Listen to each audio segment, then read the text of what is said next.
ফিসলিমে কাফা, তোমরা পরিপূর্ণভাবে ইসলামের মধ্যে প্রবেশ করো। কি বলা হয়েছে কথা বলেন? পরিপূর্ণভাবে। পরিপূর্ণটা কি? আপনি শুধু 5 ওয়াক্ত নামাজ পড়লেন, এটাকে পরিপূর্ণভাবে মানা বলে না। আপনি হজ করলেন, এটাকে পরিপূর্ণভাবে বলে না। আপনি যাকাত করলেন, এটাকে পরিপূর্ণ বলে না।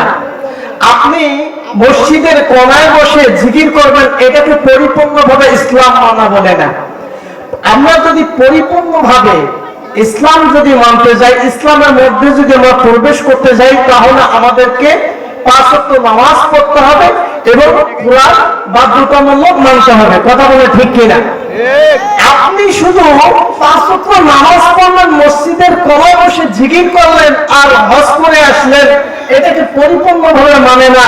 আপনি যদি কোরআন না মানেন, তাহলে এটা পূর্ণভাবে ইসলামের মধ্যে মানা বলে না। কথা বলে ঠিক কিনা? পরিপূর্ণভাবে মানতে হলে আমাদের কোরআন বাধ্যতামূলক মানতে হবে।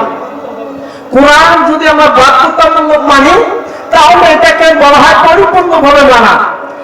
এই জন্য দুস্থ বুজুর্গ মুসলমান ভাইয়েরা, আমি এই জন্য এটা বুঝাইতে চাইলাম পরিপূর্ণ জিনিসটা কি।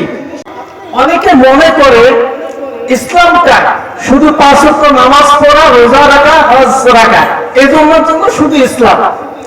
কোরআন কি বলেন তো? হুদানিন নাস। কোরআন মানলে জান্নাত, না মানলে কি কথা বলে? জাহান্নাম।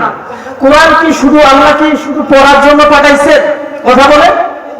কোরআন বাস্তব জীবনে পরিচালনা করার জন্য এই কোরআন খানি পাঠাইছেন। কথা বলে ঠিক কিনা?